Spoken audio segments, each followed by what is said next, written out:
There were no judges here, no courts, no appeals.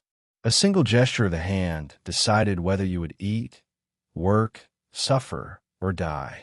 Every morning, millions woke up not knowing if the rules that kept them alive yesterday would still exist today. A name whispered too loudly, a step out of line, a body judged too weak. Any of it could end everything. This was not chaos. It was control, absolute, deliberate, and practiced every day. Men in black uniforms decided how long you could live, how hard your body could be worked, and how much pain it could endure before breaking. Hunger was calculated. Fear was scheduled. Death was organized. The system did not scream. It processed. And once you entered it, your life no longer belonged to you. It belonged to the SS. At first, it does not look like terror. It looks almost ceremonial. A small group of men stands rigid in the early morning cold, boots polished, uniforms immaculate, breath rising in pale clouds. They're not an army. They're not police. They carry no banners of conquest. They exist for one purpose only: loyalty. Loyalty so absolute that it will soon erase law, conscience, and restraint. In this moment, few notice them. Fewer still understand what they will become. But from this quiet beginning, a machine of power is already forming. One that will decide who may live, who must work, and who will vanish without a trace. The group is called the Schutzstaffel, and in its earliest days, it is little more than a personal guard. It shadows Adolf Hitler through beer halls and rallies, protecting him from political enemies in a fractured Germany still bleeding from defeat in the First World War. The nation is angry, humiliated, desperate for order. Violence is common. Politics is fought in the streets. In this chaos, loyalty becomes currency, and the SS offers something rare: absolute obedience without hesitation. They do not debate. They do not question. They exist to serve a man, not a state. As the Nazi movement grows, so does the value of this obedience. Hitler understands instinctively that power does not survive on popularity alone. It survives through control. The SS begins to separate itself from other party formations by cultivating an image of purity and discipline. Their black uniforms are designed to intimidate, to stand apart, to feel final. Wearing one is not just a role, it is an identity. The fabric presses tight against the skin, heavy, restrictive, a reminder that the individual no longer matters. What matters is the order. What matters is the mission. Into this world steps Heinrich Himmler, a man with no battlefield glory, no charismatic presence, and no visible warmth. His voice is thin, his demeanor awkward, but behind his round glasses is a chilling clarity. Himmler does not see the SS as guards. He sees them as a new ruling caste. To him, Germany's future will not be protected by laws or institutions, but by men biologically and ideologically shaped to dominate. He speaks of blood as if it were destiny. He speaks of race as if it were science. And he begins to mold the SS into something far more dangerous than a military force. Under Himmler, recruitment changes. Loyalty is no longer enough. Ancestry is examined, family trees dissected, skull shapes measured. Candidates are scrutinized not just for belief, but for blood.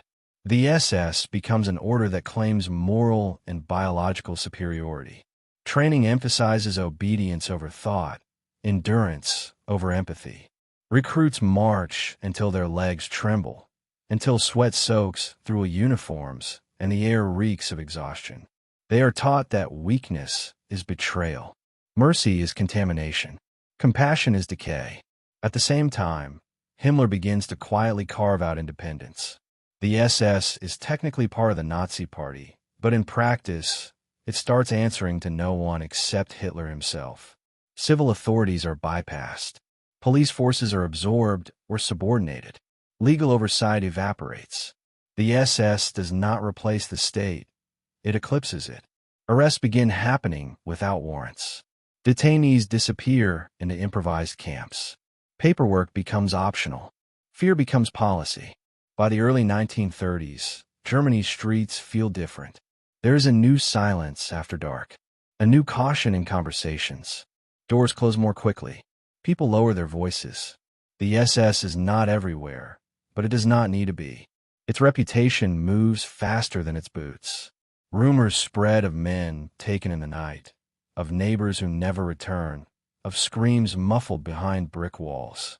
The smell of damp stone and unwashed bodies begins to define places that officially do not exist. The transformation accelerates after Hitler takes full power. Political opponents are rounded up. Trade unionists vanish. Communists, social democrats, journalists, anyone deemed disloyal is marked. The SS oversees the creation of early concentration camps, presented to the public as places of protective custody. Inside, reality is brutal. Prisoners sleep on bare boards. They are beaten for standing too slowly, for looking the wrong way, for existing incorrectly. The air is thick with sweat, rot, and fear. Authority here is not negotiated. It is absolute.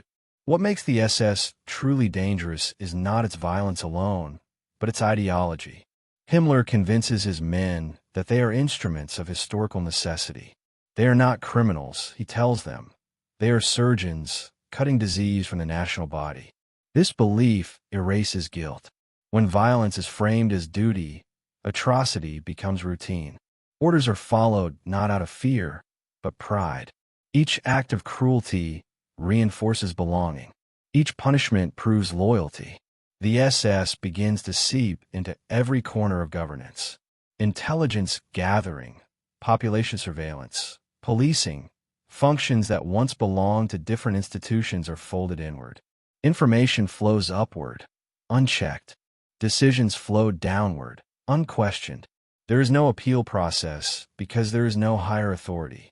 When the SS acts, it does so with the certainty that it will never be held accountable. That certainty changes everything. By the mid-1930s, a fundamental shift has occurred. The SS no longer protects power. It defines it. Courts still exist, but they are irrelevant. Laws are still written, but they are flexible. What matters is designation. Once labeled undesirable, a person becomes administratively invisible. Their rights dissolve. Their labor, their body, their life. These are now resources to be managed. Ordinary Germans sense this shift even if they cannot articulate it. The sound of boots on cobblestone no longer signals security. It signals finality. Children are taught to admire the black uniform. Posters depict SS men as guardians of the future. Meanwhile, the boundaries of exclusion widen. Jews are isolated socially, then legally.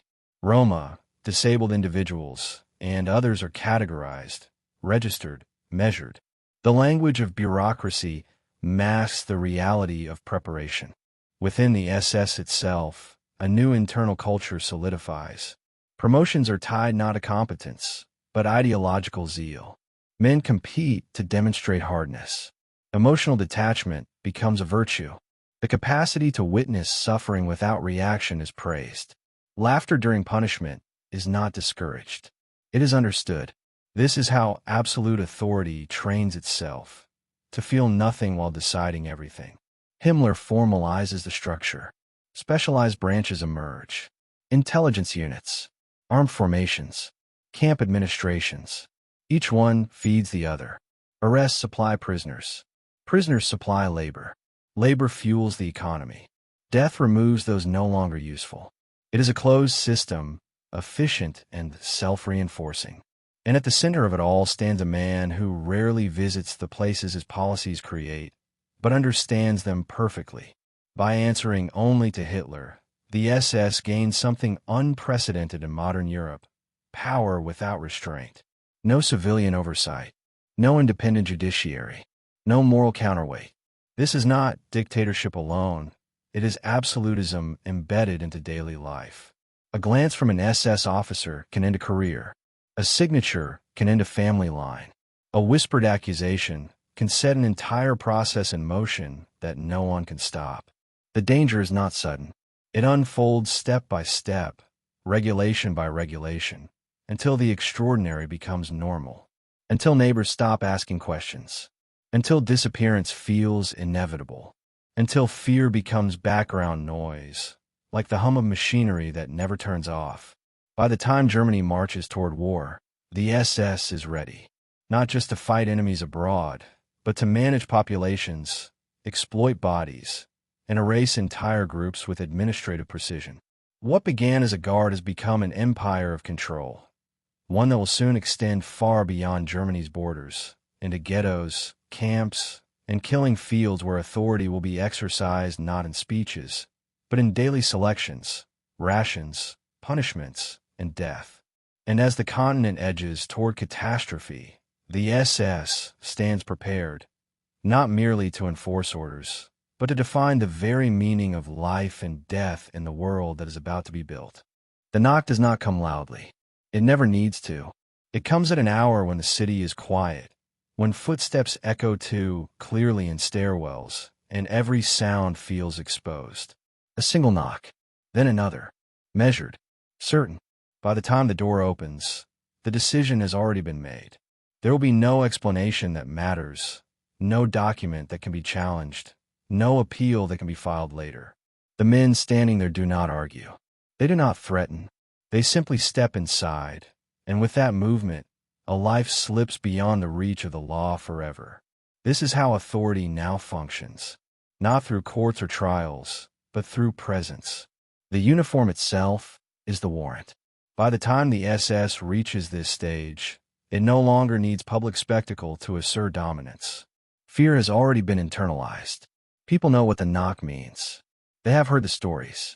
They have seen the empty apartments, the sealed doors, the belongings left behind. They know that once taken, a person enters a system designed not to judge, but to absorb. What makes this power unprecedented is not just its brutality, but its legal invisibility. Germany still has laws. Judges still sit in courtrooms. Papers are still stamped and filed. But alongside this visible state exists another one, quieter and far more decisive. Within it, authority flows directly downward from Hitler, through the SS, and nowhere else. The SS does not bend the law. It steps around it entirely. Its actions are not illegal, because legality itself has become irrelevant. This parallel system begins with policing. Ordinary police forces are slowly stripped of independence, folded into SS-controlled structures, or sidelined altogether. Investigations no longer require evidence in the traditional sense. Suspicion is enough. Association is enough. An overheard remark, a past political affiliation, even silence at the wrong moment can trigger attention. Once attention is triggered, the process moves swiftly, efficiently, and in total darkness.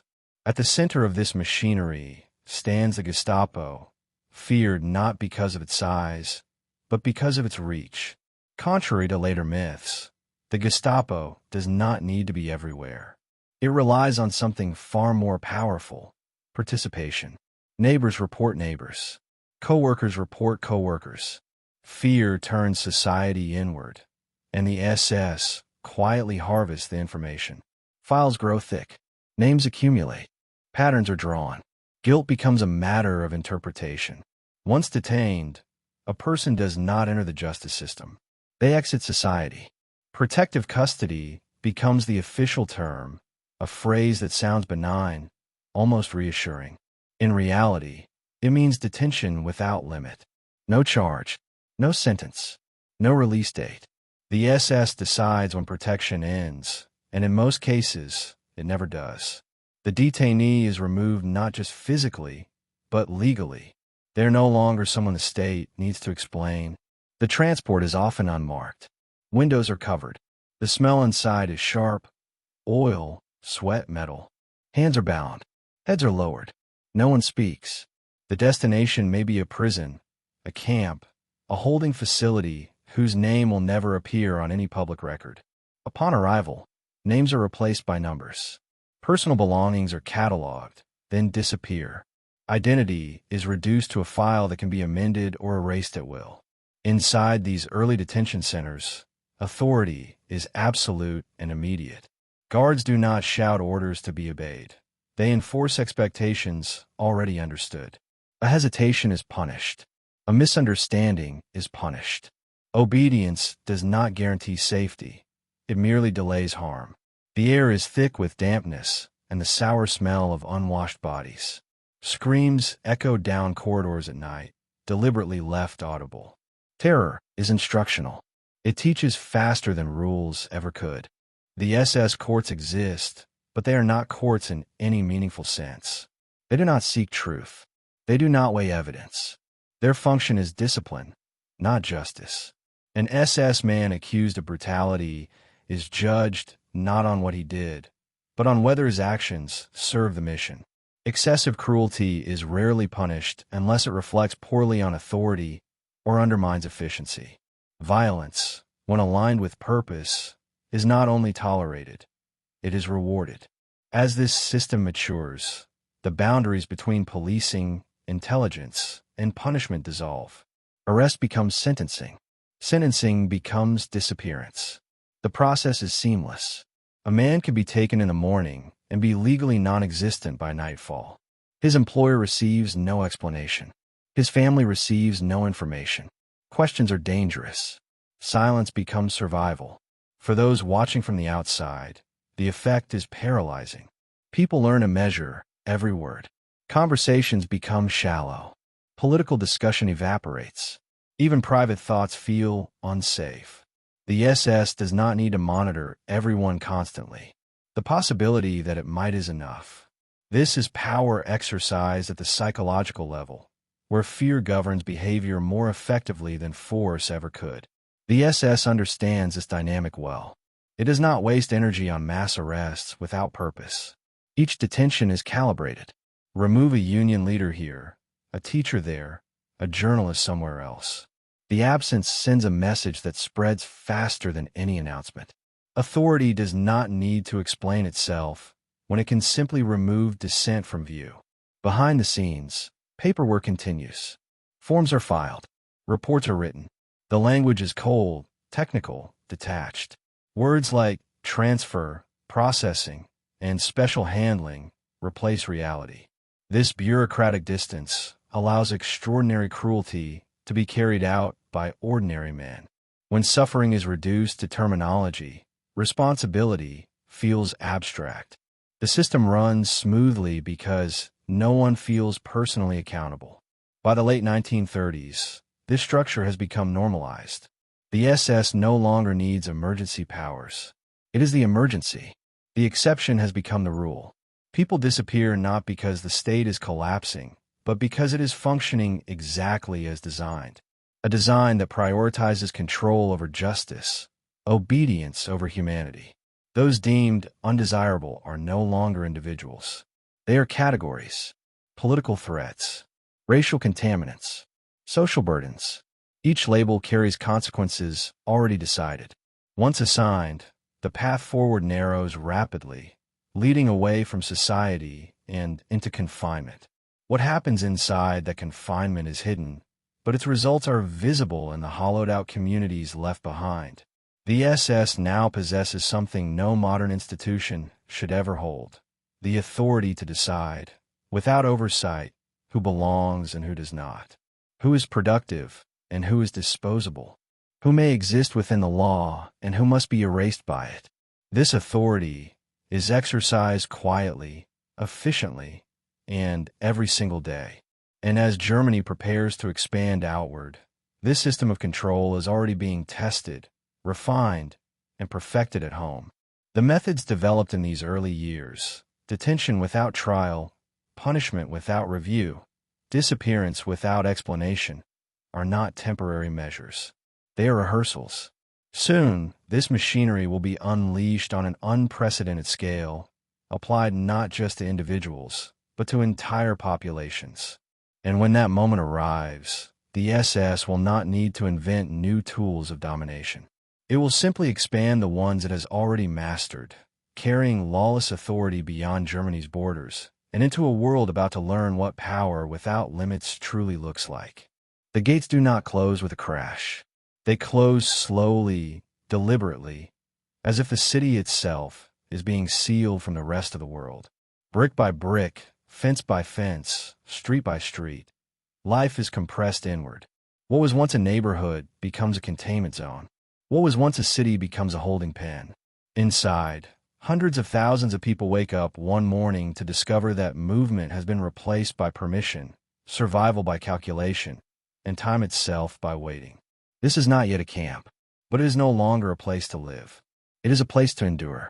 The ghettos are not created in a single moment. They emerge gradually, through orders that sound temporary, reasonable, even administrative. Jews are told to relocate for their own safety, to prevent disorder, to simplify management. They are allowed to bring what they can carry. Furniture is left behind. Homes are sealed.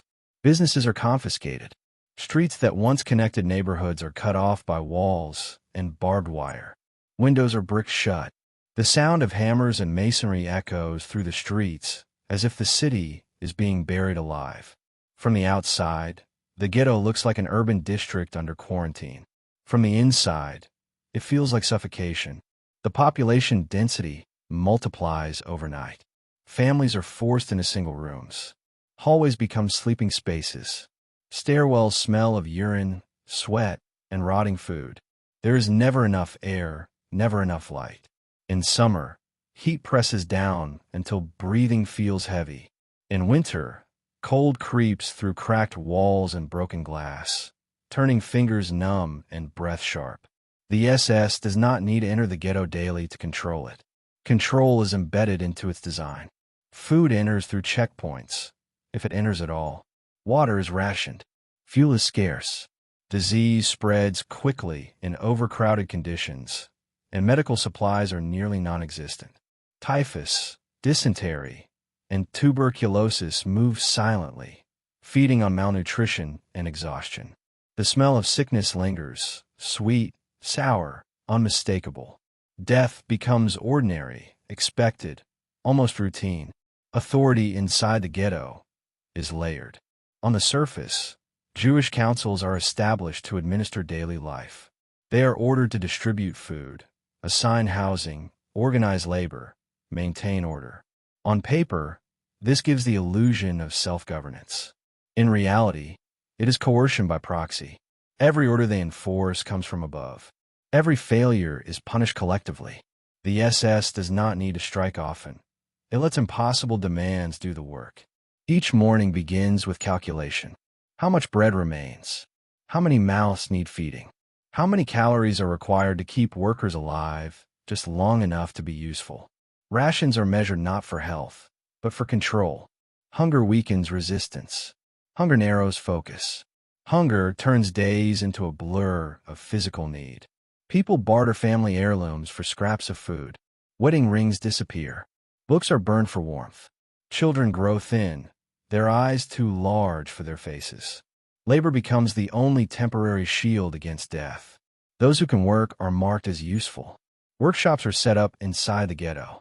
Tailoring, metalwork, shoe repair. Anything that can serve the German war economy is exploited. Workers line up before dawn, tools in hand, bodies shaking from cold and hunger. They work until fingers bleed, until backs ache, until vision blurs. Productivity is demanded from bodies already collapsing. Those who cannot work feel it immediately. The elderly, the sick, children too young to labor. They become burdens in a system that has no tolerance for inefficiency. Their presence is recorded, counted, watched. Each census tightens the net. Lists grow longer. Categories sharpen. The SS does not announce what these lists mean, but everyone senses it.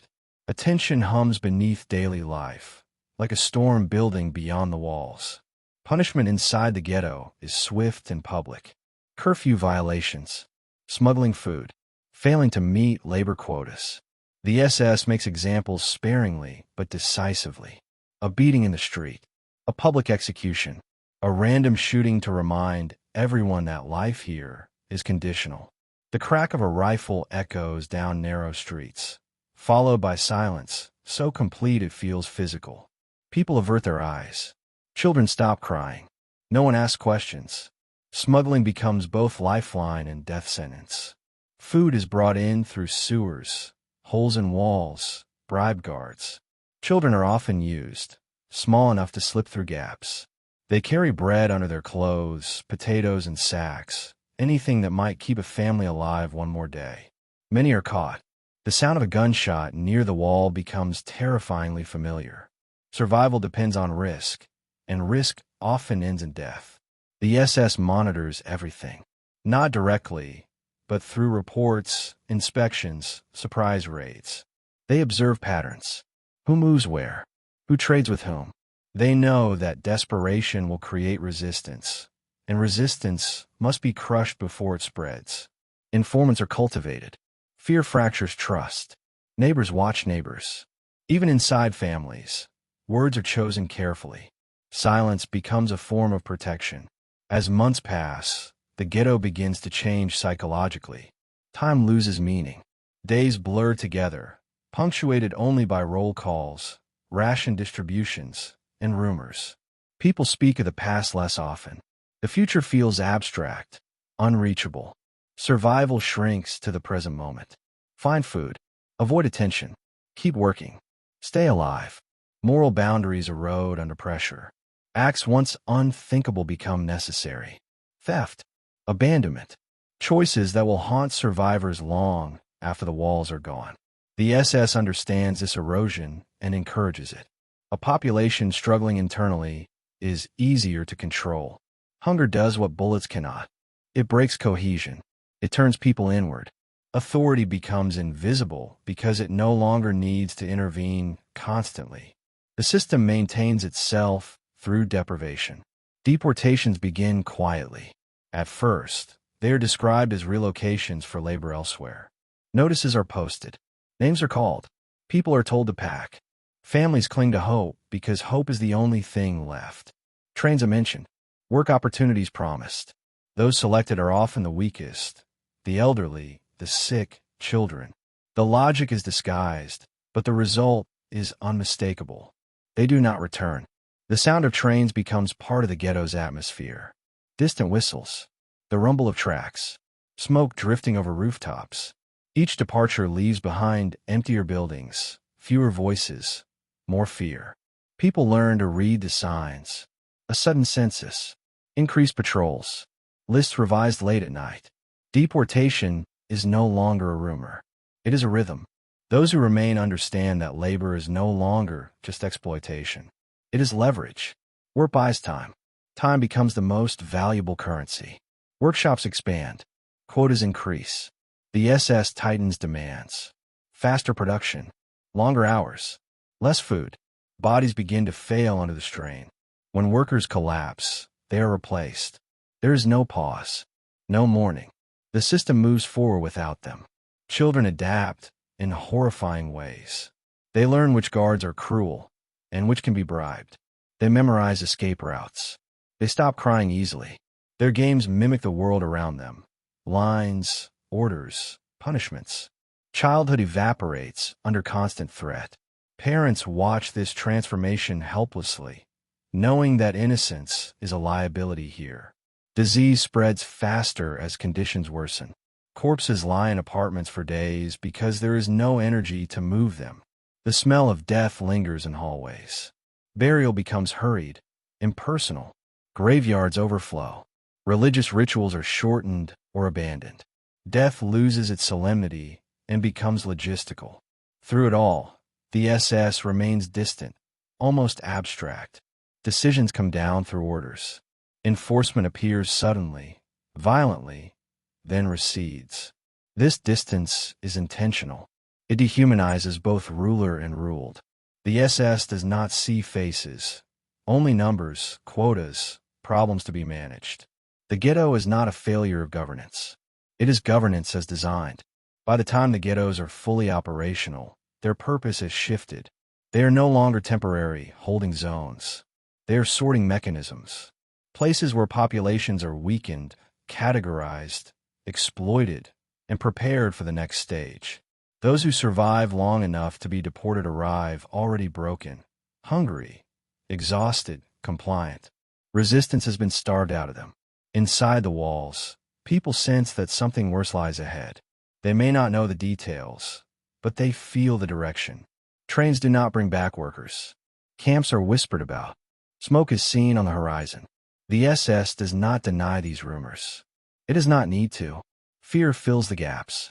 And as the ghettos empty, street by street, house by house, they fulfill their function.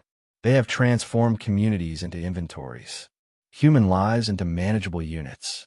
They have taught entire populations what it means to live under absolute control, where every calorie, every movement, every breath is permitted only at the discretion of an unseen authority. Beyond the walls, the SS is already expanding its system. Camps are growing. Infrastructure is being prepared. The machinery of control, refined inside the ghettos, is ready to operate at an even larger scale. Soon, selection will no longer be occasional. It will be systematic. And when that moment comes, the walls that once confined life will give way to gates designed for something far more final. The first thing people notice is the smell. Long before they understand where they are, before they see the wire or the towers or the guards, it reaches them. Damp earth, coal smoke, human waste, and something sharper beneath it, something metallic and wrong. Trains slow to a stop. Doors slide open. Light floods into cramped darkness. And in that instant, the world divides into before and after. Whatever rules govern life beyond the tracks no longer apply here. This place operates by a different logic, one designed not to correct behavior or administer justice, but to absorb human beings into a system that owns them completely. The camps do not appear suddenly, fully formed. They grow out of earlier experiments in control, shaped by lessons learned in police cells, improvised detention sites, and ghettos. At first, they are presented as temporary solutions, places to hold political enemies, social deviants, those who cannot be trusted. The language is deliberately vague. The reality is not. From the beginning, these spaces are engineered to break the connection between personhood and rights. Once inside, nothing about life is assumed. Everything must be earned, requested, or endured. One of the earliest models is Dachau, established within Germany itself. Officially, it is a place of re-education. In practice, it becomes a laboratory. Here, the SS refines procedures that will later be exported across an entire continent. Registration, numbering, uniforms, barracks, roll calls, punishments calibrated to maximize fear and obedience. The camp is designed not just to confine bodies, but to condition them, to teach prisoners, day after day, that survival depends entirely on submission. The architecture is deliberate. Barracks are aligned with geometric precision, enforcing order visually before a single command is spoken. Fences are layered, barbed wire, electrified lines, open killing zones. Watchtowers rise above everything, reminders that observation is constant, even when unseen. Inside the barracks, wooden bunks are stacked tightly, forcing bodies together, eliminating privacy, amplifying disease. At night, coughing and moaning echo through the space, mixing with the stench of sweat and sickness. Arrival is a ritual of disintegration. Names are taken, then stripped of meaning. Hair is shaved. Clothing is removed. Personal items are confiscated, catalogued, and never returned. In their place, prisoners receive uniforms that do not fit. Too thin for winter, too heavy for summer. Shoes rub skin raw. Caps offer little protection from rain or sun. The body is immediately reminded that comfort is no longer relevant. Only function remains. From the first roll call, the hierarchy is clear. Guards stand elevated, weapons visible, posture rigid. Prisoners stand for hours, regardless of weather, hunger, or illness. Anyone who collapses is beaten or dragged away. The sound of boots on gravel punctuates the silence. Commands are barked sharply, without explanation. Confusion is punished as disobedience. Fear sharpens attention quickly. Within days, prisoners learn to anticipate expectations without being told. The SS governs through routine. Wake-up calls before dawn. Roll call. Labor assignments. More roll calls. Work until exhaustion. Evening counts. Punishments interspersed unpredictably. This rhythm erodes individuality. Days blur together. Time becomes something imposed rather than experienced. The future shrinks to the next meal, the next inspection, the next chance to rest aching limbs. Crucially, the SS does not run the camps alone. It creates layers of delegated authority, selecting prisoners to act as overseers, enforcers, intermediaries. These men are given small privileges, extra food, better sleeping positions, temporary protection. In exchange, they are expected to maintain order with brutality. This structure spreads responsibility downward while keeping ultimate power firmly in SS hands. Violence becomes internalized. Prisoners are forced to police one another, fracturing solidarity and deepening despair. Punishment is central, not incidental. It is designed to be seen. Beatings in front of assembled prisoners. Hangings carried out slowly, deliberately, as others are forced to watch. Confinement in standing cells so narrow that movement is impossible. Starvation rations for those accused of infractions. Each act serves a dual purpose: to discipline the individual and to instruct everyone else. The lesson is simple. Resistance brings suffering. Obedience might bring survival. As Germany expands its territory, the camp system expands with it. New camps are established closer to sources of labor, near industrial centers, quarries, construction sites. The SS recognizes the economic potential of captive populations. Prisoners are no longer just enemies to be contained. They are resources to be exploited. Work details are organized with military efficiency. Productivity is monitored. Those who fail to meet expectations are punished or removed. The distinction between punishment and labor blurs. Work itself becomes a form of punishment. Prisoners haul stones, dig foundations, drain swamps, build roads.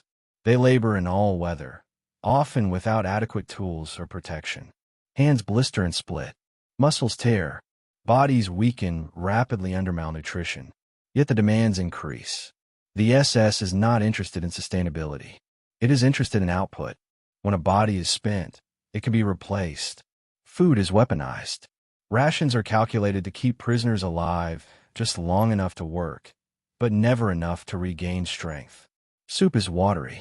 Bread is scarce. Hunger gnaws constantly, dominating thought.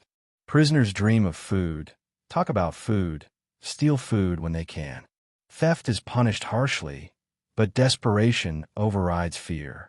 Hunger reshapes morality. Survival becomes the primary ethic. Disease spreads unchecked. Overcrowding, poor sanitation, exhaustion, and malnutrition create ideal conditions for epidemics. Typhus sweeps through barracks. Dysentery weakens bodies already on the edge. Medical care is minimal and often cruel. Infirmaries become waiting rooms for death. Doctors operate under SS authority, their decisions shaped by utility rather than compassion. Those deemed unfit for work are removed. As the system matures, camps are classified and specialized. Some are primarily for detention and punishment. Others focus on forced labor. Still others are designed for something even more extreme. The SS learns to categorize human beings with chilling efficiency. Political prisoners, criminals, Jews, Roma, each marked differently, treated differently, pitted against one another. Division becomes another tool of control. Transport between camps becomes routine. Prisoners are loaded into cattle cars, packed tightly, deprived of water and sanitation. Journey's last days. Many do not survive. Those who do arrive weakened, disoriented, easier to dominate. The camps are no longer isolated sites. They are nodes in a network, connected by rail, bureaucracy, and ideology. One of the most significant developments is the emergence of vast complexes like Auschwitz, initially established as a concentration camp, but rapidly expanded. Its location is strategic: rail access, nearby industry, relative isolation. Here, the SS integrates detention, labor, and mass murder into a single, sprawling system. While its full function will evolve, The foundations are already being laid. Selection, segregation, exploitation. The camps become places where life is measured in productivity and compliance. A prisoner's value is recalculated constantly. Are they still useful? Can they still work? If not, their fate is sealed. Decisions are made quickly, impersonally. A gesture, a note on a file, a transfer order. Death is no longer dramatic. It is administrative. Psychologically, the impact is devastating. Prisoners learn that nothing is stable. Favor can turn to punishment without warning. A guard's mood can mean life or death. Trust erodes. Hope becomes dangerous because it invites disappointment. Some cling to routine, others to faith, others to numbness.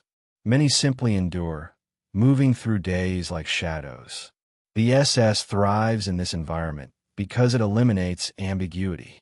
There is no confusion about who holds power. The uniform, the weapon, the command, everything reinforces hierarchy. Guards are trained to see prisoners not as people, but as problems to be managed. Language reflects this. Prisoners are units, loads, quotas. The vocabulary of logistics replaces the language of humanity. Outside the camps, knowledge seeps out. Rumors spread. Smoke is seen rising. Workers notice emaciated figures under guard. Families receive death notices that explain nothing.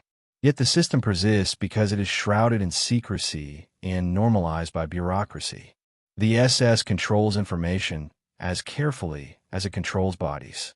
By the time the war intensifies, the camp system is no longer experimental. It is operational, efficient, scalable.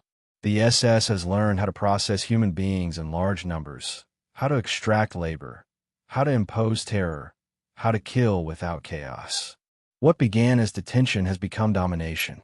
And still, the system is not complete. Something more radical is taking shape within it. A refinement that will strip away even the pretense of punishment or re-education. The camps are about to become places where selection determines everything, where arrival itself becomes a verdict.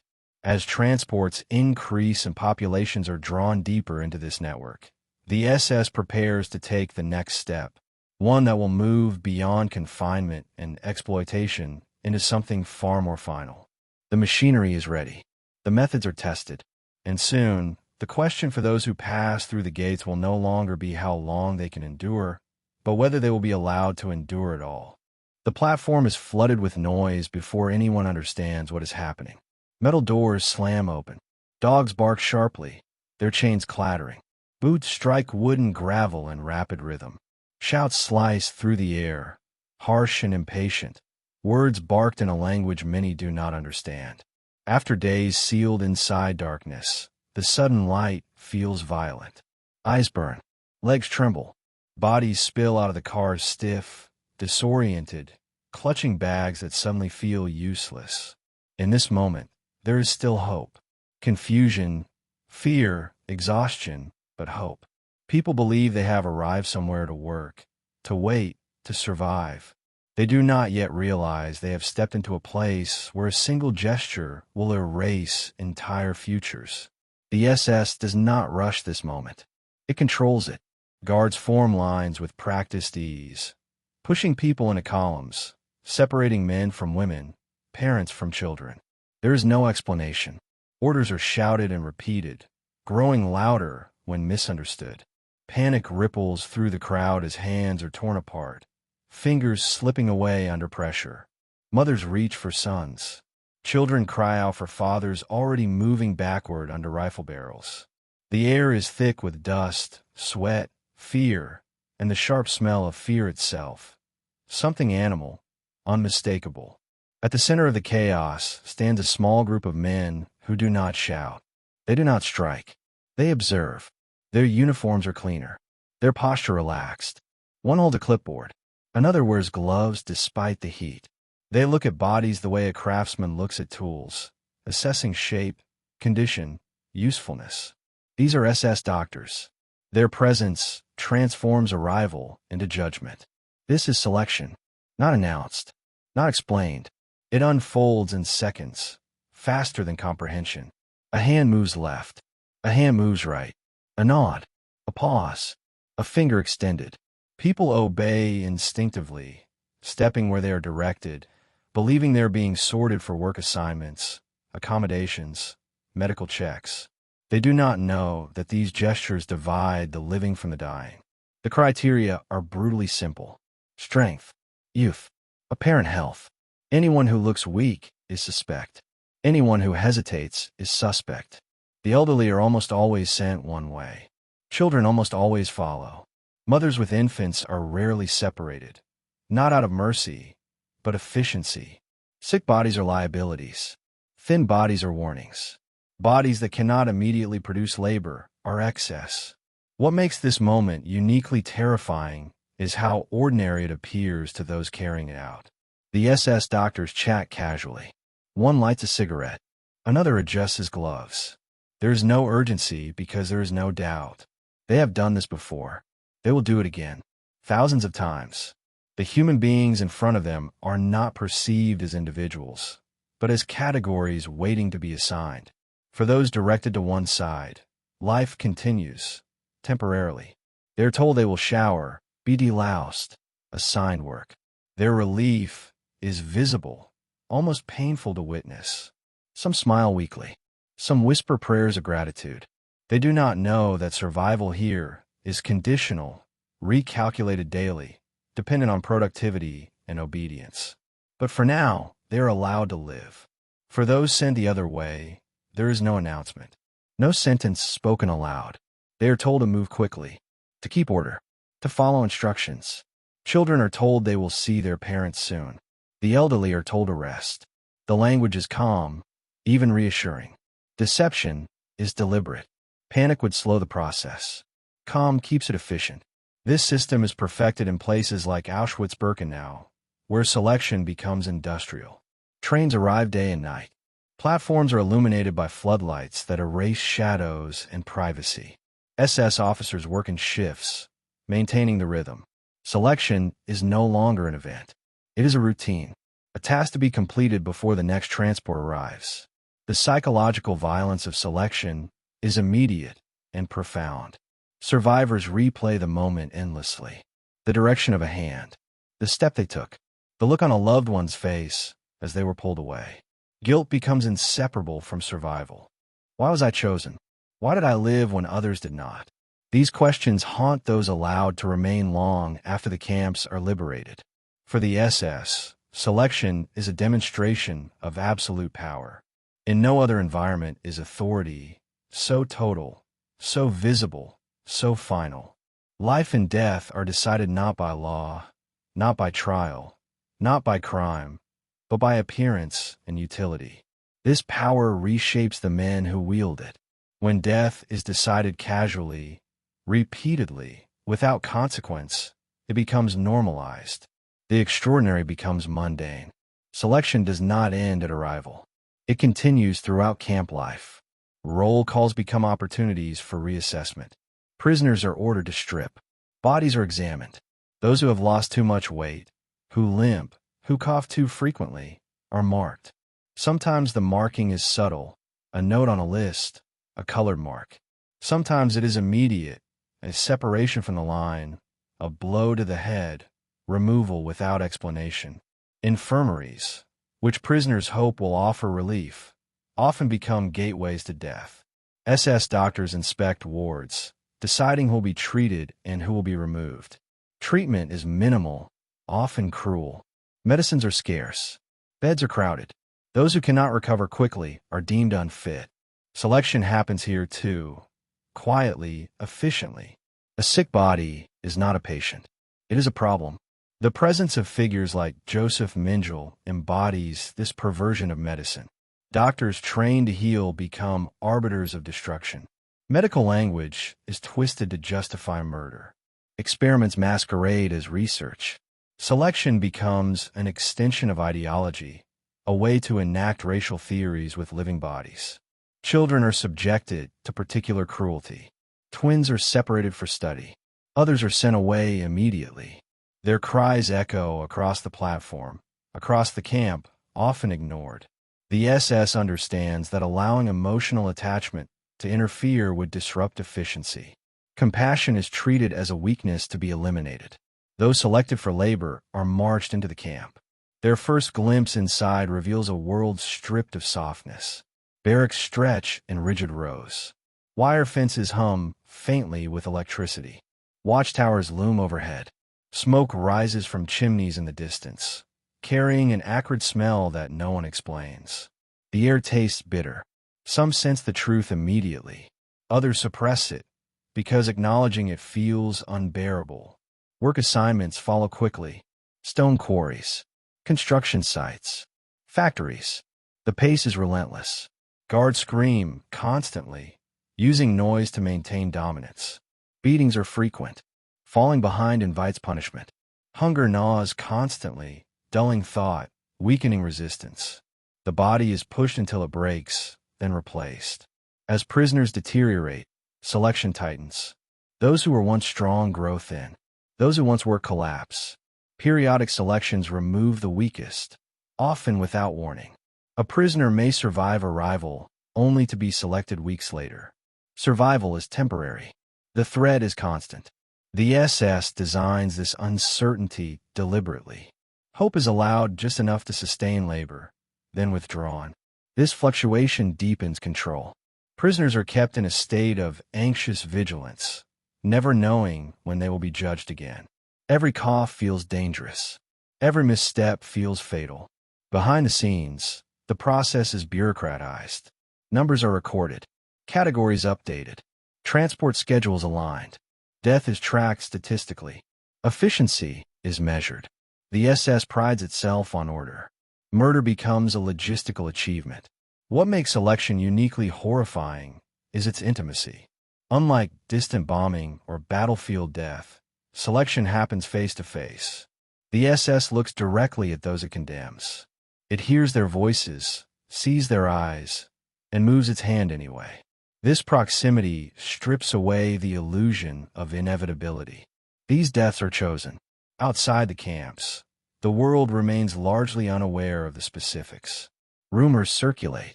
Stories are dismissed as exaggerations. The SS relies on disbelief. The truth is too monstrous to accept easily. And while debate continues elsewhere, selection continues daily, relentlessly. As transports increase and the war intensifies, selection accelerates. The SS refines its methods further, streamlining the process, minimizing delays. Entire transports are sometimes sent directly to death without any labor selection at all. Efficiency overtakes even exploitation. When labor is no longer needed, selection becomes total. For those trapped inside the system, selection defines existence. Life is no longer measured in years or months, but in reprieves. One more day, one more roll call passed, one more inspection survived. The future contracts to a narrow corridor of fear and endurance. And still, the system is not finished evolving. Selection has proven its effectiveness, not just in killing, but in controlling those who remain. It has taught the SS how to rule through uncertainty, how to weaponize hope, how to turn survival itself into obedience. Beyond the gates, the machinery of exploitation is expanding. Industry demands more labor.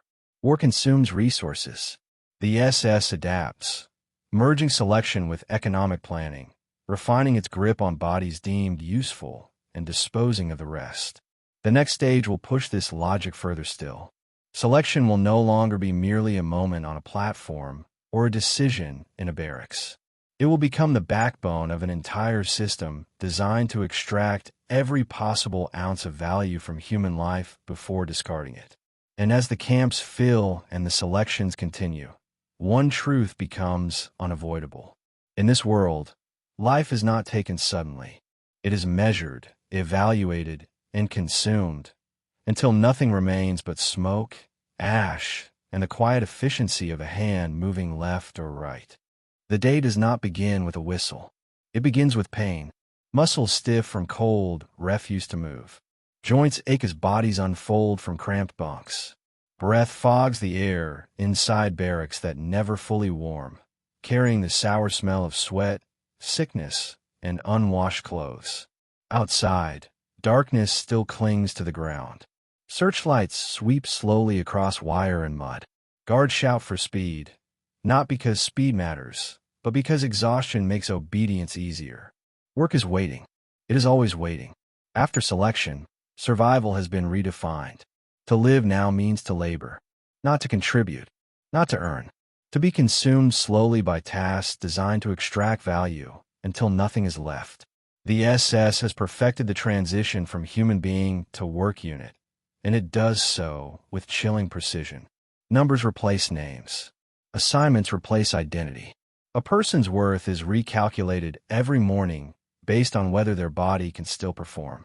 Columns of prisoners march out of the camp before sunrise, boots slipping in mud, wooden clogs cracking against frozen ground. The rhythm of marching becomes mechanical. Anyone who stumbles risks a blow. Anyone who falls may not get back up. The air smells of wet earth, coal smoke, and fear. Hunger presses constantly, a dull ache that sharpens into pain by midday. For many, the stomach feels hollow, as if it is eating itself from the inside. The SS does not invent forced labor during the war. It industrializes it. It integrates it into the German economy as a calculated policy. Camps are placed near factories, mines, quarries, and construction projects. Rail lines are extended. Schedules synchronized. Prisoners are not merely punished through work. They are monetized through it. Human exhaustion becomes a resource to be managed. Inside factories, the noise is overwhelming. Machines roar endlessly. Metal clangs and sparks fly. The smell of oil and chemicals burns the lungs.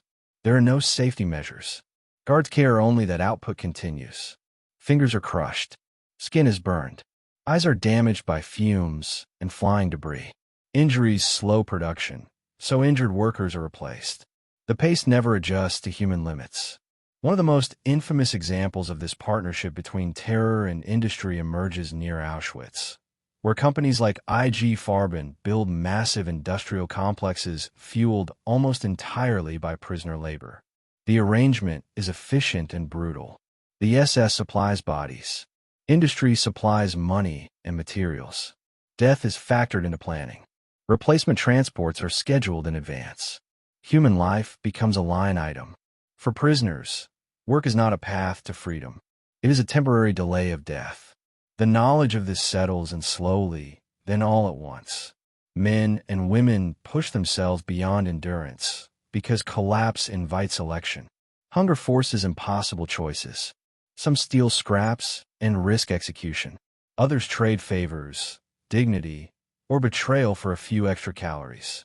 Morality bends under pressure until survival becomes the only remaining value. Guards enforce productivity with constant violence. Shouting never stops. Whips crack. Rifle butts strike backs and shoulders. The sound of pain is so common it fades into the background.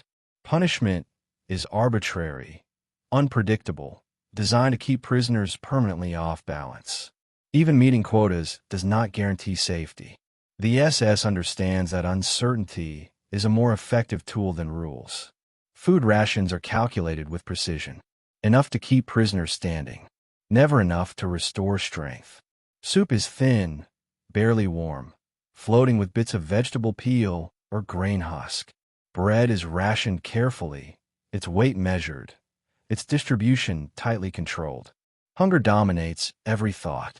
Prisoners talk about food constantly, dream about it, fantasize about meals from another life.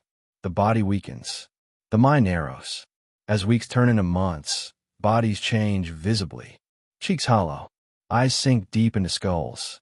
Bones protrude through skin. Skin itself becomes gray, stretched tight, prone to infection. Small wounds fester. Healing slows, then stops altogether. Illness spreads rapidly in overcrowded conditions, accelerated by exhaustion and malnutrition. Yet work continues. It must always continue. The SS tracks productivity obsessively. Reports are filed. Numbers analyzed. Output compared. Camps compete for efficiency. Commandants are rewarded for high production and low disruption. Deaths are acceptable losses as long as quotas are met. This logic transforms suffering into success. Brutality becomes proof of effectiveness. Prisoners are assigned to labor details based on perceived strength. Quarry work is among the most lethal. Stone is hauled uphill for hours, backs bent under impossible weight. Slips are fatal. Guards push prisoners down flights of steps deliberately, watching bodies tumble like debris. Construction details build barracks, roads, factories, often structures that will imprison or exploit others. The irony is crushing, but there is no room for reflection. Thought itself becomes a luxury. Women are not spared. They work in factories, fields, sorting warehouses. They carry heavy loads, endure abuse, and face sexual violence from guards and overseers. Pregnancy is treated as a crime. Mothers are punished. Infants are killed. The SS views reproduction among prisoners as wasteful, dangerous. Life that cannot be immediately exploited is eliminated. Children who survive initial selection are sometimes used for labor as well, their small bodies assigned to tasks requiring agility rather than strength. They are beaten for mistakes, starve like adults. Their growth is stunted. Childhood disappears entirely, replaced by a constant calculation of risk. Many do not last long. The psychological toll of forced labor is as devastating as the physical. Prisoners learn to detach from pain, to move automatically, to suppress emotion. Some become numb. Others cling desperately to fragments of identity. Songs hummed quietly, memories whispered at night, prayers mouthed without sound. These acts are dangerous. Guards punish signs of individuality. The SS wants workers, not people. Inside the camps, a grim economy develops. Extra bread for favors. Lighter work assignments for compliance. Survival often depends on navigating this internal hierarchy, itself created by SS policy. Capos, prisoner overseers empowered by the SS, enforce discipline brutally to maintain their privileges. Violence spreads downward, fracturing solidarity. The SS watches satisfied. Control is strongest when victims police one another. As prisoners deteriorate, the line between work and death grows thin. Periodic inspections identify those who can no longer keep pace. Limping workers, those who cough blood, those who fall asleep standing. They are marked quietly, sometimes with a gesture, sometimes with a note. Removal follows. Selection is always present, lurking behind every task. Infirmaries offer little relief. They are overcrowded, understaffed, and closely monitored. Prisoners fear being sent there because it often leads to further selection. Recovery is rare. Those who cannot return to work quickly are deemed useless. Treatment becomes another test of productivity. The SS frames forced labor as discipline, as moral correction. In reality, it is exploitation stripped of pretense. Work is not meant to rehabilitate. It is meant to extract maximum value before destruction. This philosophy spreads as the war intensifies and labor shortages grow. Prisoners replace German workers drafted into the military. Camps expand. New labor subcamps appear near factories, farms, and construction sites. Entire regions become landscapes of exploitation. Smoke rises not only from crematoria, but from industrial chimneys powered by slave labor. Trains shuttle prisoners constantly, redistributing bodies according to demand. Human beings are moved like raw materials. The scale is staggering. Millions are consumed by this system, their labor fueling the war machine, even as it destroys them. The SS takes pride in this efficiency. Reports boast of output increases. Inspections praise discipline. Failures are blamed on prisoners themselves, reinforcing the narrative that suffering is deserved. Ideology justifies everything. Those who labor are framed as enemies working off their existence. Those who die are written off as biologically inferior. Outside the camps, German society benefits indirectly. Goods are produced. Infrastructure expands. The connection between consumer and suffering is obscured by layers of bureaucracy and distance.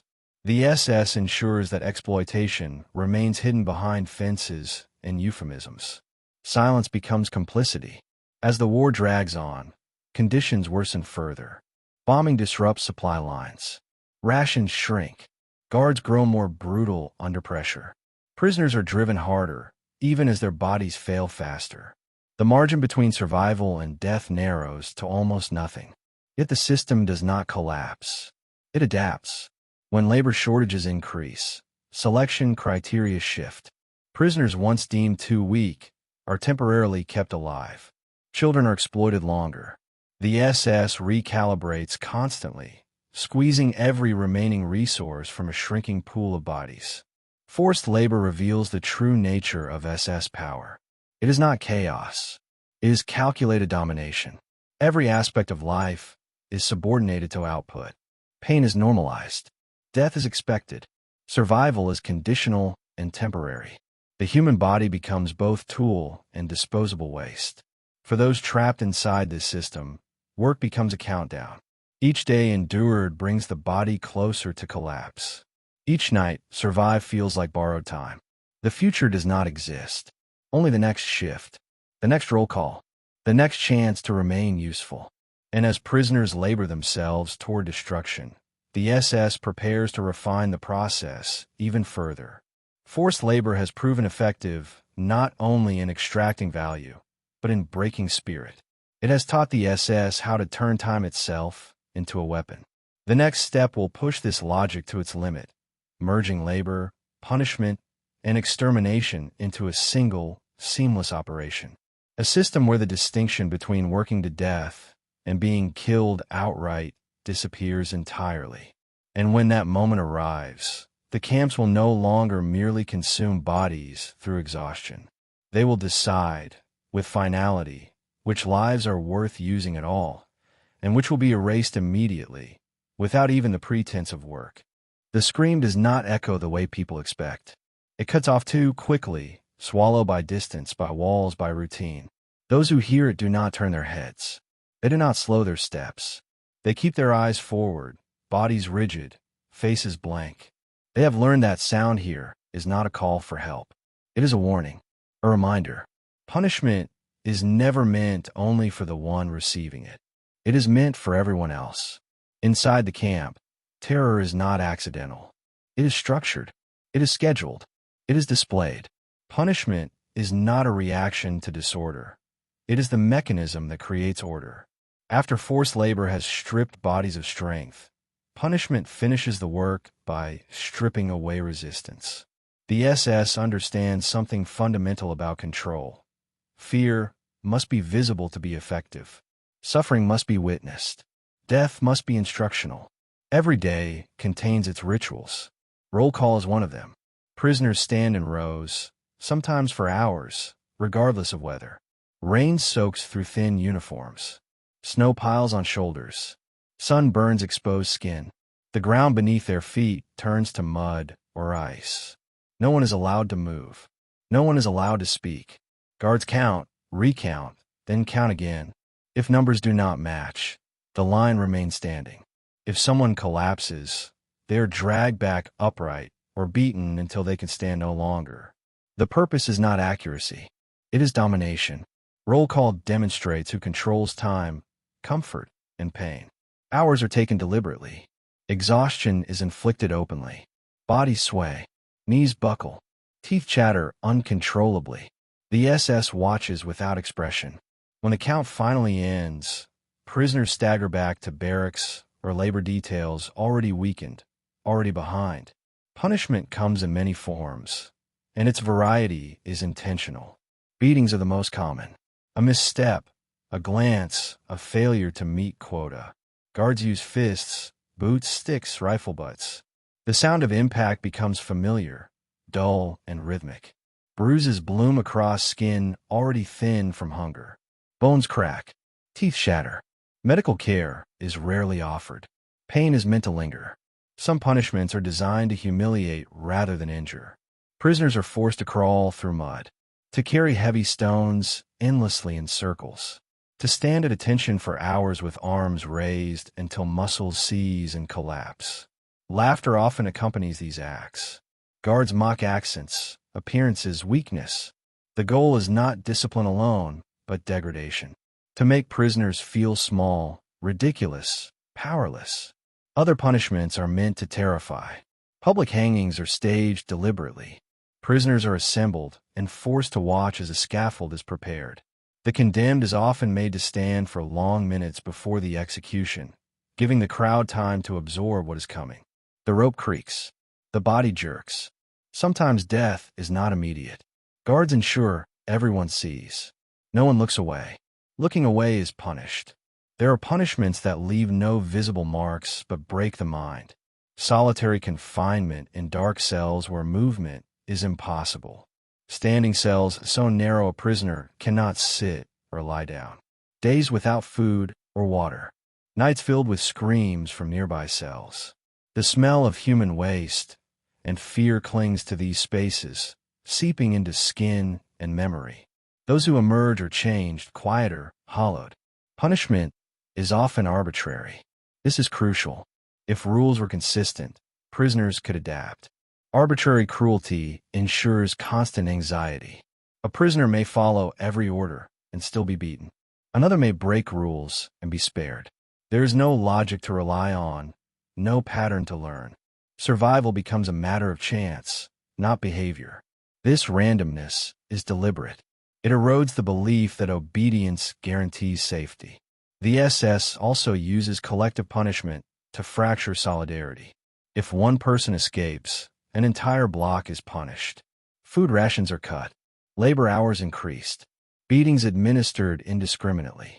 Prisoners learn quickly that individual resistance brings collective suffering. Guilt spreads. Anger turns inward. The community polices itself, discouraging defiance not out of loyalty to the SS, but fear of consequences. Capos play a central role in this system. Empowered prisoners enforce discipline with extraordinary brutality, knowing their own survival depends on it. They strike harder than guards, shout louder, punish faster. Some relish the power. Others act out of terror. Either way, the effect is the same. Violence becomes internalized. The SS can step back and watch as fear sustains itself. Children witness all of this. There is no protection, no separation. They see bodies beaten, hear screams at night, watch executions at roll call.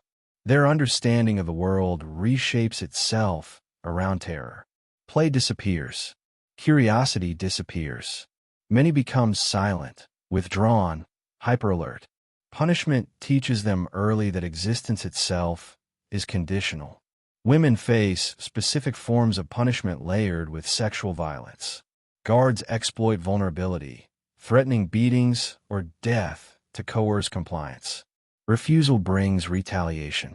Pregnancy is punished. Miscarriages are common. Infants are killed. Mothers are blamed. The SS treats female bodies as both labor and liability, controlling reproduction with cruelty disguised as policy. As punishment escalates, death becomes more frequent.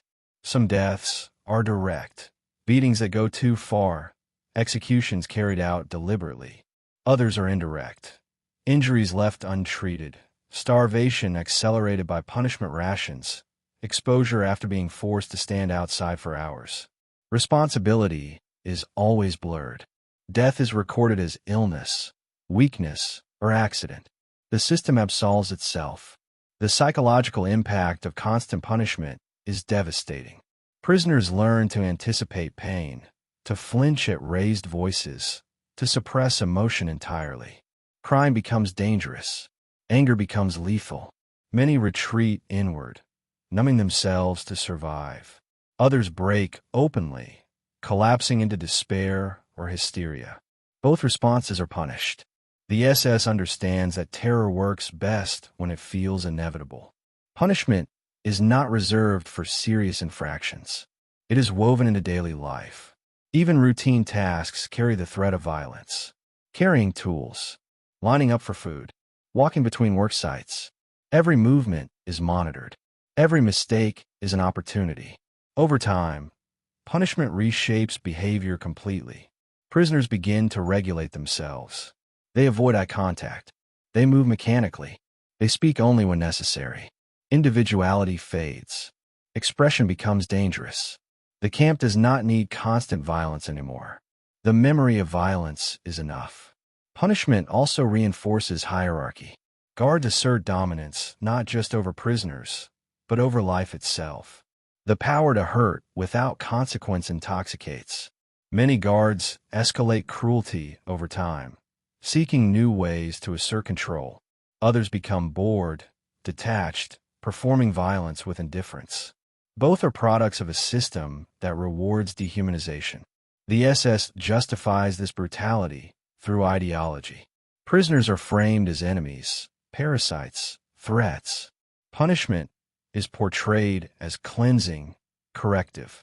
This language allows perpetrators to see themselves as agents of order rather than abusers. It dulls conscience. It transforms cruelty into duty. Inside the camps, punishment becomes a language everyone understands. A glance from a guard communicates danger. A raised baton signals submission. Silence becomes a form of compliance. The SS no longer needs to explain itself. Authority is embodied, immediate, unquestionable. As the war intensifies and pressure mounts, punishments become harsher. Escape attempts increase as conditions worsen. Retaliation follows swiftly. Entire blocks are wiped out. Public executions increase. The SS responds to fear with more fear, believing escalation will restore control. But punishment does more than enforce obedience. It prepares prisoners for extermination. It strips away hope, solidarity, resistance. By the time many are selected for death, they're already broken, already resigned. Terror has done its work. Punishment also conditions guards. Repetition erodes empathy. Violence becomes routine. Killing becomes manageable. The transition from punishment to extermination becomes easier when suffering has been normalized. The SS has trained itself through daily cruelty. At night, the camp does not rest. Screams drift through the darkness. Dogs bark. Searchlights sweep endlessly. Sleep is shallow, haunted by fear. Even dreams are unsafe. Morning always comes too soon, bringing another cycle of labor and punishment. For prisoners, the line between living and dying blurs. Pain becomes constant. Fear becomes background noise. Survival feels less like living and more like postponement.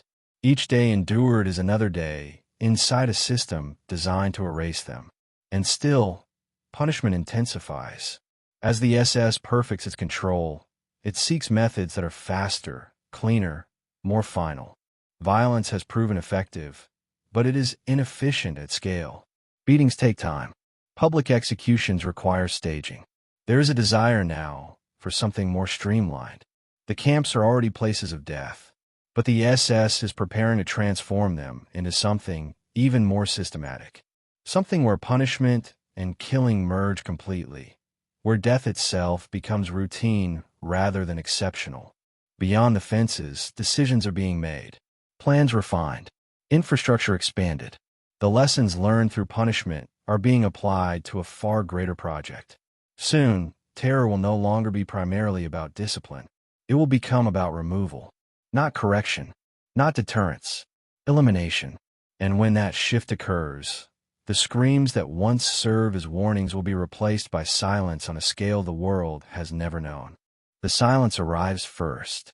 Not the quiet of rest, but the absence of sound where sound should exist. No shouting. No barking dogs. No roll call. No marching feet. Just a heavy stillness that settles over the camp like a hell breath. For those who have survived labor, punishment, and selection, this silence feels unnatural. It is more frightening than noise. Because silence here does not mean safety. It means the system no longer needs you to hear it working. By this point, the SS has already learned everything it needs to know. It knows how to isolate populations, how to starve resistance, how to break bodies through labor, how to rule through fear. Now it applies those lessons to a single objective that no longer pretends to be temporary or corrective. The camps are no longer only places of suffering. They are places of disappearance, places designed not just to dominate life, but to erase it entirely. The transition is not announced. There are no speeches, no declarations. The machinery of extermination grows quietly, behind fences and euphemisms. The SS uses language carefully. Words like resettlement, special treatment, and evacuation circulate through paperwork and orders. They sound bureaucratic, harmless, almost routine. Inside the camps, however, the reality becomes impossible to ignore. Transports begin arriving with a different rhythm.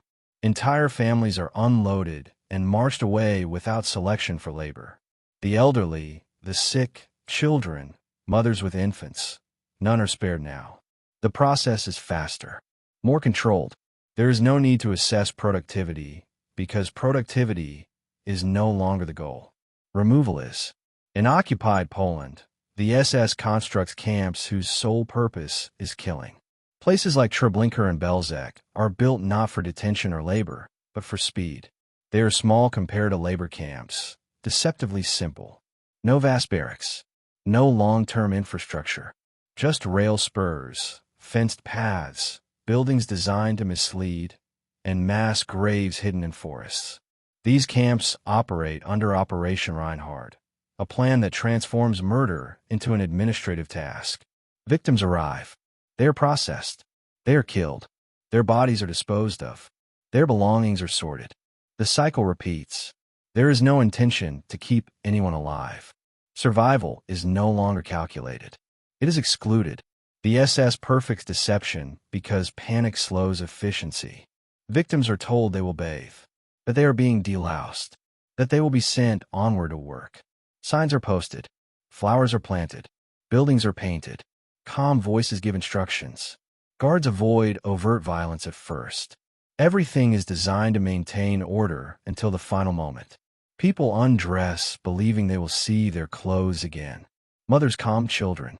Elderly are helped forward. The air smells of soap and disinfectant, deliberately chosen.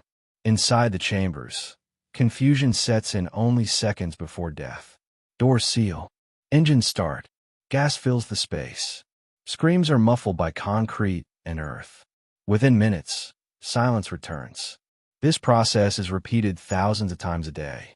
For the SS, extermination becomes a logistical problem to be optimized.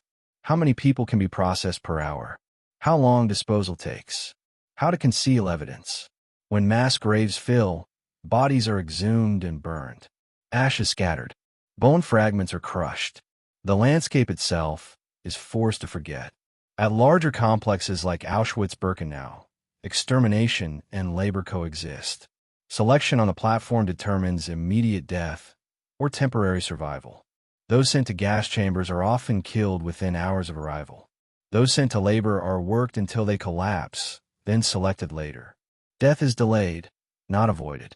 The SS refines killing methods constantly. Early techniques are considered inefficient or psychologically taxing for guards. New methods promise distance, speed, control. Zyklon B pellets are dropped through vents. Victims die unseen. The SS measures success in reduced stress on personnel and increased throughput. Murder becomes industrial. Those tasked with operating the machinery are conditioned carefully. Language shields them from reality. They speak of units, loads, capacity. Victims are reduced to numbers. Tasks are compartmentalized, so no one feels fully responsible. One group handles transport. Another handles chambers. Another handles disposal. Responsibility dissolves in a process. Special prisoner units are forced to assist. They escort victims, remove bodies, extract gold teeth, sort clothing. They live under constant threat of death, knowing they will eventually be killed to eliminate witnesses. Their suffering is extreme, their trauma unimaginable. The SS relies on them because it further distances guards from the act itself. Outside the camps, the scale of extermination is hidden by secrecy and disbelief. Reports are classified. Language is sanitized. Even some German civilians sense that something terrible is happening, but the details feel unreal. Smoke drifts from forests. Trains arrive full and depart empty. Rumors circulate, dismissed as exaggeration. Inside the system, there's no doubt. Prisoners smell burning flesh. They see ash falling like snow. They hear screams carried by the wind. They understand that the camps are no longer about control alone. They are about erasure. Extermination reshapes everything. Time loses meaning because the future has been eliminated. Resistance becomes nearly impossible under such conditions, yet it still occurs. In places like Treblinka, prisoners rise up, knowing escape is unlikely. They sabotage, they fight, they burn parts of the camp. Most are killed. Their actions do not stop the machine, but they prove something vital. That absolute control is never complete. The SS responds to resistance with annihilation. Camps are dismantled once their purpose is fulfilled. Evidence is destroyed. Trees are planted over mass graves. Buildings are torn down. The land is disguised. Murder leaves no monument, only absence. As the war turns against Germany, extermination accelerates. The SS understands time is running out. Transports increase. Killing becomes more frantic. Records are destroyed. Witnesses are eliminated. Efficiency overtakes secrecy. The system devours even faster. For those still alive in labor camps, extermination casts a constant shadow. Selection becomes more frequent. Infirmaries empty rapidly. Prisoners sense that survival is no longer tied to usefulness. Entire blocks disappear overnight. The line between working to death and being killed outright vanishes. The SS has achieved something unprecedented. It has created a world where killing is normalized, routinized, bureaucratized, where death requires no hatred, only procedure, where life ends not with a crime, but with an entry on a ledger. And yet, even as extermination reaches its peak, cracks begin to form. Allied forces advance. Camps are evacuated hastily. Prisoners are marched westward in brutal death marches. The SS tries to outrun its own machinery, dragging it along as the world closes in. The extermination camps themselves fall silent, not because the killing has ended, but because there is no one left to kill there. Ash settles. Rails rust. Forests reclaim the ground. The SS moves its methods elsewhere, adapting once more. But the logic remains unchanged. Control through fear. Value through utility. Elimination through efficiency. As the war nears its end, the SS faces a final challenge. Not how to kill. It has mastered that. But how to escape responsibility for what it has done. The next stage will not be about extermination itself, but about concealment, denial, and the desperate attempt to erase not just victims, but evidence. And in that effort, the SS will reveal one last truth about absolute power. That even when it collapses, it tries to rewrite memory itself, hoping that if the world cannot see what was done, it might never fully understand how easily such a system was built, and how devastatingly well it worked. The road is already littered with bodies by the time the column begins to move. Some lie face down in the snow, others curled on their sides as if asleep. No one stops to look. No one asks who they were. The living have learned that pausing is dangerous. That compassion costs strength. That strength is the only thing keeping them alive for another hour. Ahead, guards shout and fire warning shots into the air. Behind, more prisoners are forced forward. The camp is emptying, and whatever comes next will be worse than what they are leaving behind. As the war turns against Germany, the SS does not loosen its grip. It tightens it. The machinery of extermination has done its work, but now a new priority emerges: erasure. Evidence must disappear. Witnesses must not survive. Camps near advancing fronts are evacuated in haste. Barracks are burned. Documents shredded. Mass graves dug up and emptied. Ashes scattered into rivers and fields. The SS understands that control does not end with killing. It extends into memory itself. Prisoners are marched westward in what will later be called death marches, though at the time there is no name for them. Only motion. Endless, punishing motion. People walk for days without food, without rest, without proper clothing. Shoes disintegrate. Feet bleed through thin soles. Snow soaks into rags. Wind cuts through emaciated bodies. The cold is not just felt. It is tasted, metallic and sharp in the lungs. Those who fall behind are shot, not in anger, not dramatically, efficiently. Guards do not slow the column to administer punishment. A single shot is enough. The body is left where it falls. No burial, no marking. The road itself becomes a grave. Villagers later describe paths lined with corpses, frozen into the ground, faces unrecognizable. The SS calls this evacuation. In reality, it is extermination continued by other means. The psychology of the march is brutal. Prisoners walk beside people they have known for years, watching them weaken, stumble, collapse. There is no space for grief. Helping someone risks being shot yourself. Bonds fracture under pressure. Survival becomes solitary, even within a crowd. Each step forward feels borrowed. Each breath feels provisional. Guards are under pressure too. Orders are urgent. Discipline is harsh. Anyone showing mercy risks punishment. As the front lines close in, fear spreads upward through the ranks. The SS is no longer operating from confidence alone. It is operating from desperation. And desperation sharpens cruelty. Some camps are liberated before evacuation is complete. Allied soldiers encounter scenes beyond comprehension. Emaciated survivors. Piles of corpses. The smell of decay, so heavy it clings to uniforms and memory. Survivors speak slowly, voices weak, struggling to explain a reality that defies language.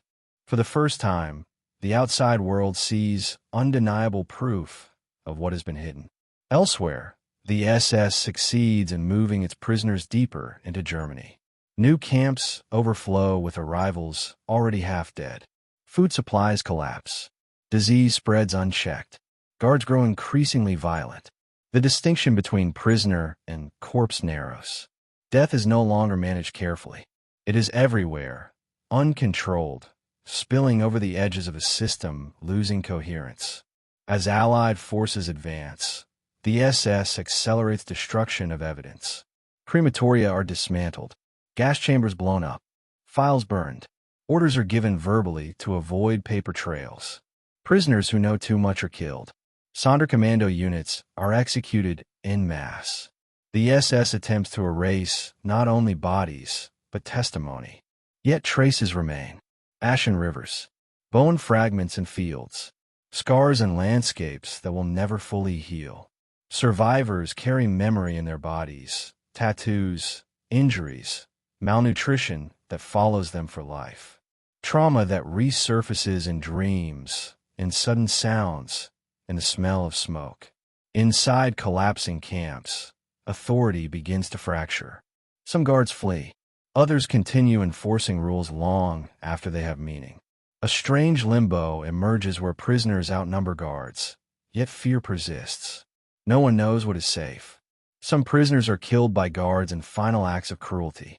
Others die simply because there is no food left, no medical care, no strength remaining. When liberation finally comes, it is not the moment of joy many imagine. Survivors are too weak to celebrate, too traumatized to comprehend freedom. Many die days or weeks later from illness and starvation. Those who live face an uncertain future. Families are gone, homes destroyed, entire communities erased. Survival feels like another burden to carry. For the SS, the collapse is uneven. Some members fight to the end. Others discard uniforms and disappear into civilian life. False identities are adopted. Papers forged. Names changed. Many hope the chaos will swallow their past. Some succeed, at least temporarily. Trials will come, but they cannot match the scale of the crime. Responsibility is diffused across a vast system. Orders were followed. Paperwork was filed. Roles were compartmentalized. Many perpetrators claim ignorance, obedience, necessity. The language of bureaucracy becomes a shield once more. What emerges in the aftermath is a horrifying realization. The system that allowed the SS to control life, death, and labor did not require extraordinary monsters. It required structure, ideology, obedience, incremental escalation. Each step normalized the next. Each cruelty prepared the ground for something worse. Survivors struggle to explain this to a world eager to move on. They speak of selections, labor, punishment, extermination, marches, of hands that pointed left or right, of silence after screams, of hunger so constant it erased thought, of a world where power was absolute and accountability non-existent. The SS did not simply kill. It reorganized reality. It redefined human value in terms of utility and ideology. It built a system where murder was not an act of rage, but a process, where death was not an exception, but an outcome planned in advance. As Europe rebuilds, physical scars fade faster than moral ones. The question lingers, unresolved and unsettling. How is this possible? How did a modern society allow such a system to grow, to function, to endure for years? The answer is not comforting, because the mechanisms used, fear, bureaucracy, dehumanization, obedience, are not relics of the past. They are tools that exist in every society, waiting for conditions that allow them to be sharpened and aimed. The SS loses the war. Its leaders are captured, killed, or disappear. Its camps are dismantled.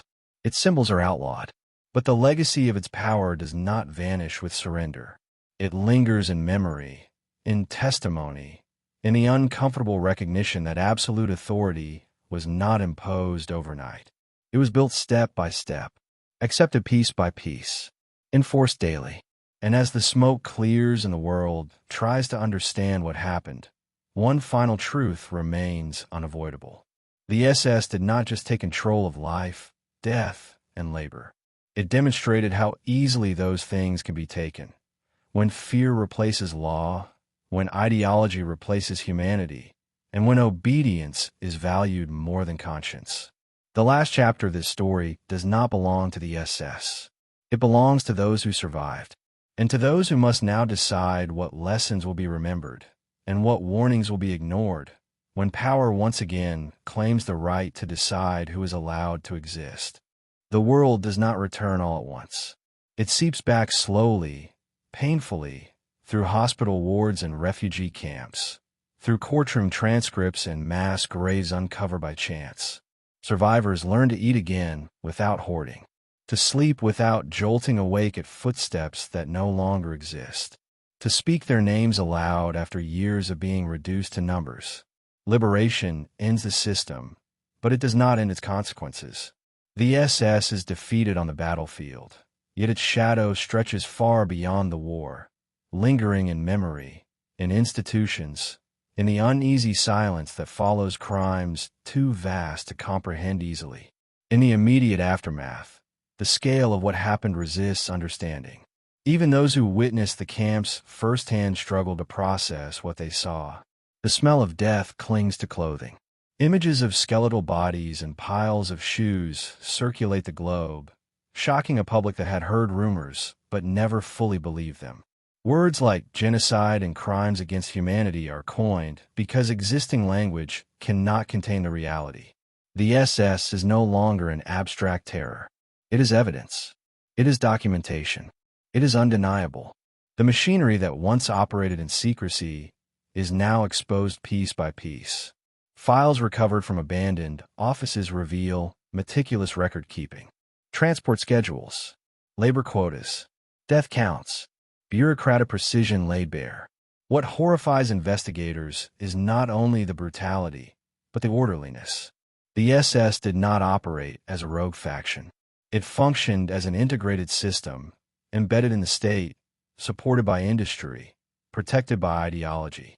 The banality of its paperwork is almost as chilling as the violence it enabled. Trials begin. Names are read aloud in courtrooms. Defendants sit behind glass, many claiming they were small cogs in a vast machine. They speak of orders, of necessity, of fear of punishment. Some express remorse. Others remain defiant. Many hide behind technicalities. The world listens, torn between the need for justice and the impossibility of full accountability. For every SS officer brought to trial, thousands more fade into anonymity, absorbed back into civilian life, their pasts unspoken. Survivors testify. Their voices are thin but steady. They describe selections, labor, punishment, extermination. They recount the sound of boots, the smell of burning flesh, the hunger that erased thought. They struggle to convey how absolute power felt, how it reshaped time, morality, identity. Some are believed immediately. Others face skepticism, denial, fatigue from a world eager to move forward. Memory becomes another battleground. As years pass, the camps are transformed into memorials. Barbed wire rusts. Barrack sag. Paths once lined with marching prisoners are now walked by visitors in silence. These places are preserved not because they explain everything, but because they refuse to let everything be forgotten. Standing there, one feels the weight of absence. Millions of lives reduced to traces in soil and ash. Yet remembrance alone is not the end of the story. The true legacy of the SS lies not only in what it did, but in how it did it. It demonstrated how power can be centralized, normalized, and exercised daily without spectacle. How violence can be bureaucratized until it feels procedural. How ordinary people can participate in extraordinary crimes when systems reward obedience and punish dissent. The SS did not rely solely on sadism. It relied on structure, on incremental change, on language that softened reality, on laws that excluded certain people step by step until exclusion turned into annihilation. Each stage felt temporary, each measure justified as necessary. By the time the final machinery was in place, resistance seemed futile and opposition appeared abnormal. This realization unsettles societies long after the war ends. It forces an uncomfortable question. Could it happen again? Not in the same form, not with the same symbols perhaps, but through similar mechanisms.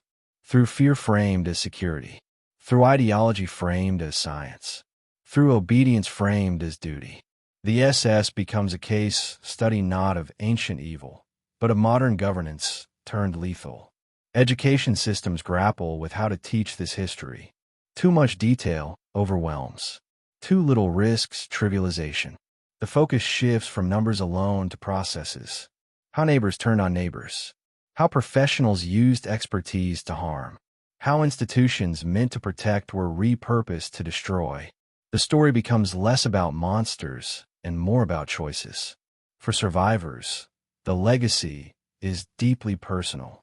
Many rebuild lives in new countries, carrying trauma that never fully fades. They struggle with survivors' guilt, with memories triggered by mundane things. A uniform, a whistle, a certain smell. Their children grow up in the shadow of stories that are painful to tell and impossible not to tell. Memory becomes inheritance. For perpetrators, the legacy is uneven. Some live out their lives unpunished. Others are haunted quietly. A few attempt to justify themselves until the end. The system that empowered them dissolves, but accountability remains partial. Justice, when it comes, is imperfect and delayed. It cannot restore what was taken. It can only acknowledge it. As decades pass, denial and distortion emerge. Some minimize, some relativize, some attempt to recast perpetrators as victims of circumstance. These efforts reveal another truth about absolute power. It seeks not only to dominate the present, but to rewrite the past. Memory must be defended actively, or it erodes under pressure. The SS no longer exists as an organization, but its methods are studied by those seeking control. Surveillance, categorization, dehumanization. These tools are not inherently violent, but they become so when stripped of ethical restraint. The lesson is not that history repeats itself exactly, but that certain patterns recur when vigilance fails. At the heart of this story lies a simple, terrifying fact. The SS took control of life, death, and labor not because it was inevitable, but because it was allowed to. Enabled by fear, sustained by obedience, rationalized by ideology, reinforced by silence. Each link in the chain believed itself necessary, minor, replaceable. Together, They formed a system capable of annihilation. The final reckoning, then, does not belong to courts alone. It belongs to societies deciding how much power any institution should hold, to individuals deciding when to comply and when to resist, to governments deciding whether security justifies exclusion, to citizens deciding whether humanity applies universally or conditionally. In the end, the SS leaves behind more than graves and ruins. It leaves a warning written in human lives, that when authority becomes absolute, it does not announce itself with catastrophe. It arrives gradually, wrapped in order and efficiency, until one day it decides who may live, who must work, and who will disappear. The story closes not with triumph, but with responsibility. The responsibility to remember accurately, to question power relentlessly, to recognize that the erosion of rights rarely begins with violence. It begins with permission. And as long as that lesson remains alive, the system that once claimed total control over life, death, and labor will remain what it should always be: a warning.